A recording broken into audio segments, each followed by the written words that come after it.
Hey folks, I'm Jody White. I'm at Lake Eufaula and I'm joined by Jacob Wheeler, the one and only. Jacob, we were just talking a second ago.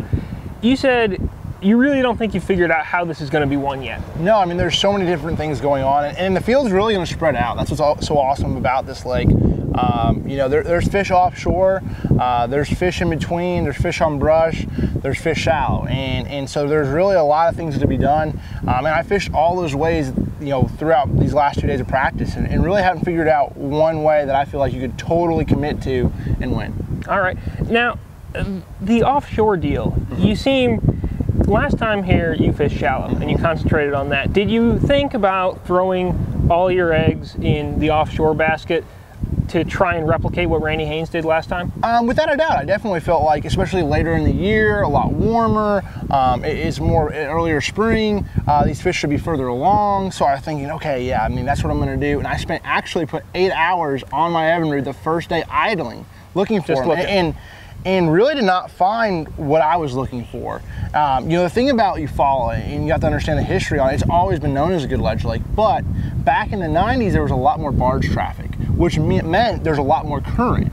And that allowed it to where it was more consistent, like a Tennessee River. The reason the Tennessee River is so great is because it's constant current. There's so much current. Exactly. And it keeps those fish positioned where you can catch them. Here, now that there's not as much barge traffic over the last few years, it's become more on top of those bars and everything else, and those ledges only get good, or might only get good later in the afternoon when they pull current, or if they even do pull current. So that's the thing it's difficult is you're sort of hedging that they're going to pull current at 3 o'clock or 2 o'clock, and you might be doing it by 3:30. So right. It's sort of a scary deal. That's why you can't put all your eggs in one basket in this tournament. So, you know, we're winding down on practice now. We've got just a few hours left. You told me you're going to go ahead and run way up the river and just check some things out. Yeah, I mean, if you had one more day of practice tomorrow, what would you do with that? I'd probably graph all day, try to find one more place that I think I can catch a few out there deep.